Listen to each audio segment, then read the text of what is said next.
If you're seeing this video right now, that means that God is preparing you for the biggest breakthrough that you have ever experienced. It's not for a random reason that you decided to click on this video specifically. There's a lot of videos that have similar titles, similar thumbnails, but you specifically chose to watch this video. So make sure you watch it all the way through and listen to what I'm about to say. Right now, you're probably in a dark season or a struggle season.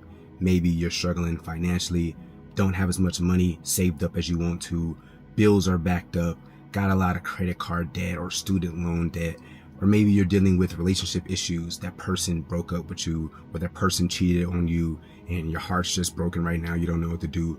Or maybe you're dealing with family issues, family life's not the best right now, or maybe somebody passed away, but right now you are what you would call in a struggle season.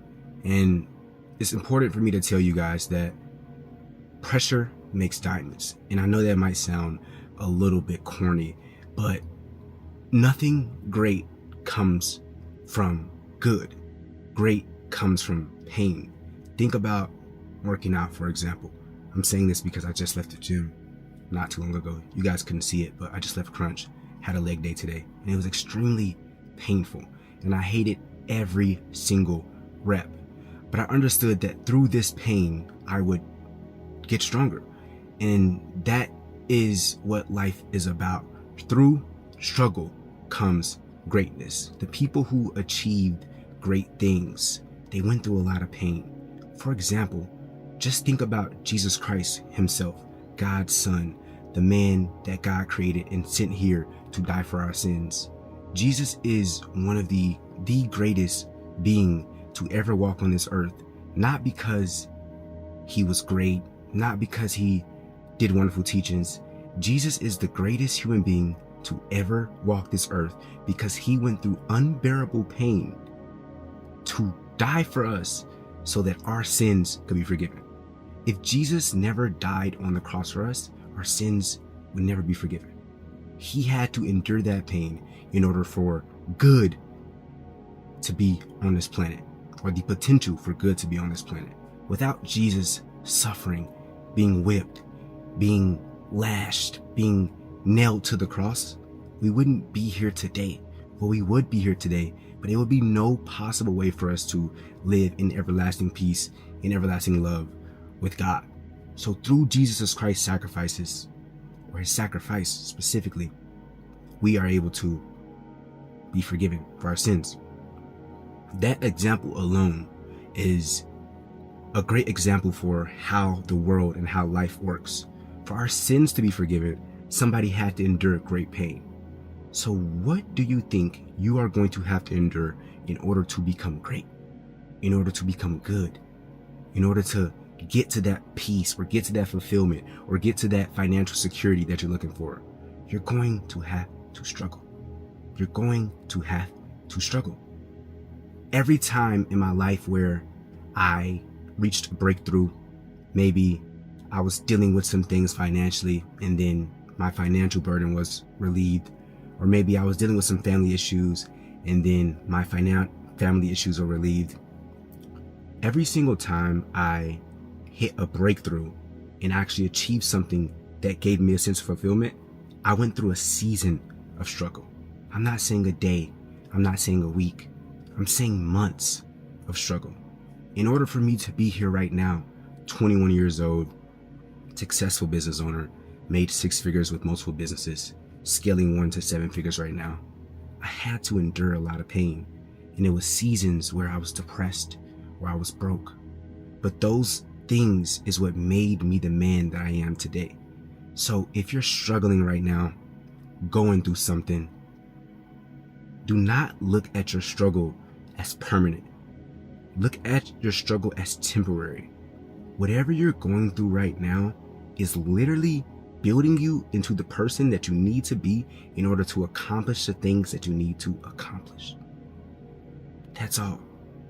I think back to when I was 18 years old and I was dating a young lady and I was building my business simultaneously. Business was doing well, but I was dating a young lady. We were having issues, and then I ran away from my dad's house, so I was pretty much homeless, living in a hotel, and she would visit me at the hotel. And one day I decided to go through her phone and seen something I didn't want to see. I was devastated, heartbroken, because I don't have a house and the person that I'm with is doing stuff that they shouldn't be doing. So that was heartbreaking, that was devastating. And I was pretty depressed for a good amount of time.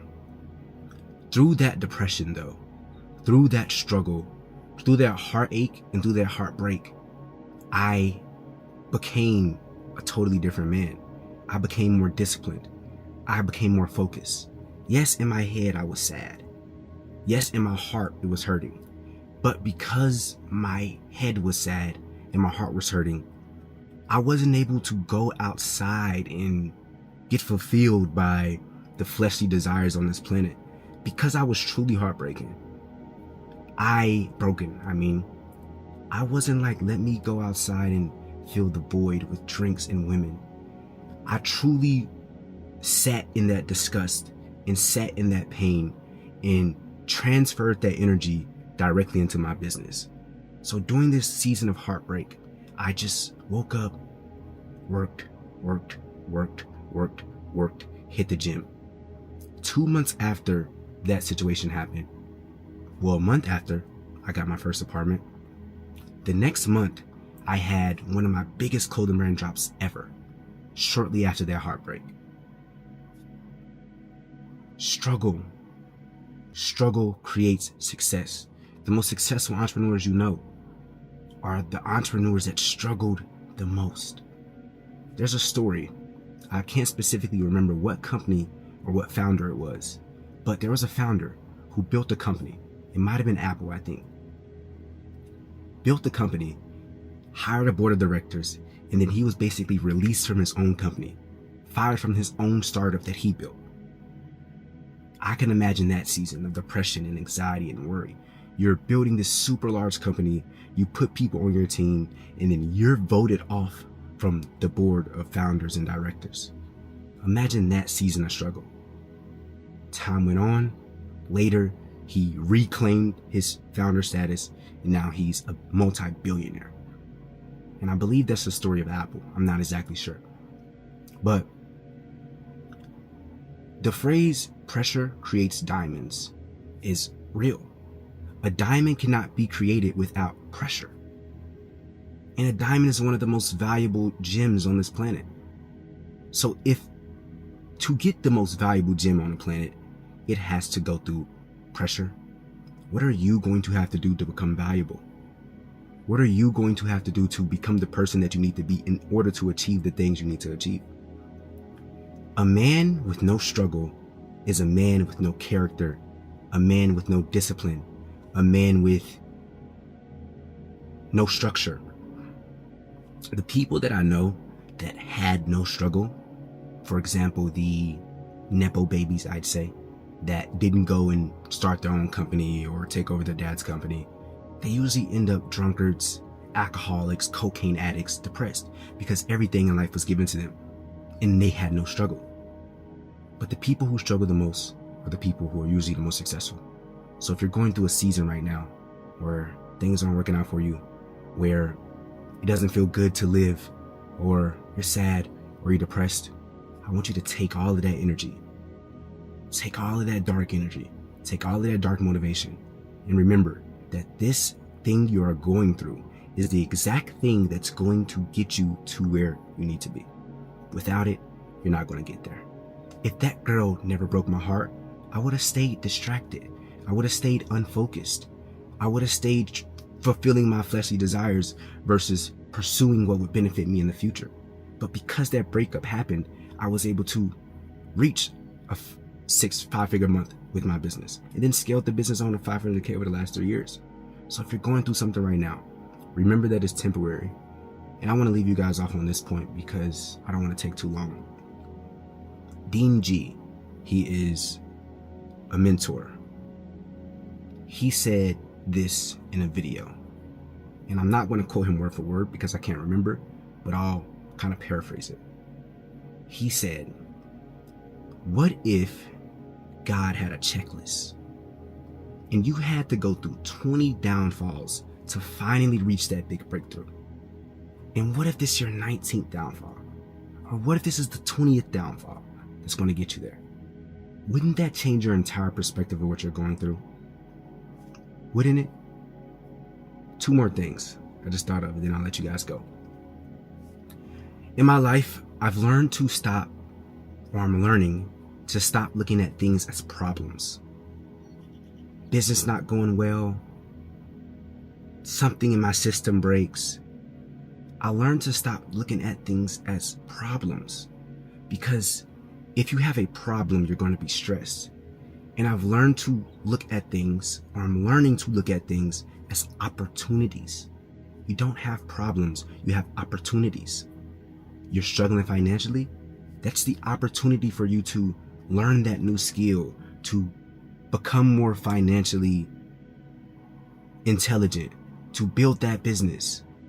Going through a breakup, that's an opportunity to get back locked in on yourself, to become a better man or become a better woman for your future wife, future husband. Going through family issues, that's your opportunity to become closer to God and encourage your family members to get closer to God. Stop looking at things as problems and start looking at things as solutions. The last point, then I'll leave you guys. There's a story in the Bible where Jesus was teaching, and then he encouraged his disciples to take a boat to the other side of the river. And then he went up to a mountain and prayed to God. And when he encouraged them to go to the river, a storm came. So the apostles are in this crazy storm. The disciples are in this crazy storm. They're scared. And then they see Jesus walking on the water. And they're like, is that a ghost? And then one disciple specifically, I can't remember his name. It might have been Peter. It might have been Paul. I'm not exactly sure. He said, Jesus, if that is you, can I come to you? Or something like that. And Jesus said yes. And he came, and he was able to walk on water just like Jesus was. But then he looked away from Jesus and started focusing on the weather and the circumstances around him. And then he sank. And then Jesus obviously helped him out. 2 important lessons in that story. Number 1, in your season of struggle, look to draw close to God. Look to be more like Jesus. In your storm, ask God to help you draw closer to him. Ask God to help you change your heart posture in your mind to get closer to him, versus just asking God to solve your problems.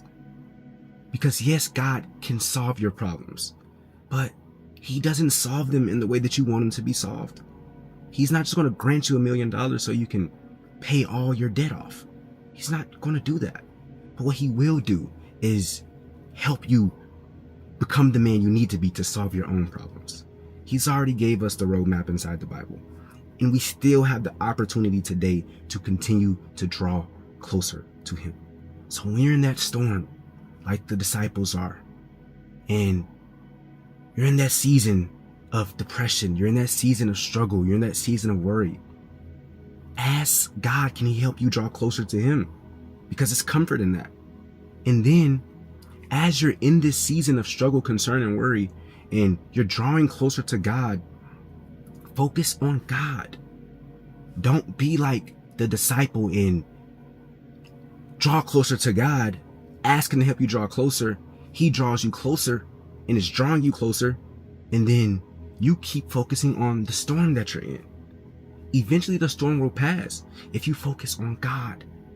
Because in focusing on God, you continue to deny the things that are not God-like. What's not God-like? The things of the flesh, drinking, smoking, partying, girls. And that's really the thing that's holding a lot of people back. So be like the disciple in the fact that you draw closer to God in struggle. But don't be like the disciple in the fact that you're worried about the storm when you should be worried about God. If you're in that season of struggle, the breakthrough is coming. Keep doing what you're doing. Draw closer to God. Eventually, this shall pass.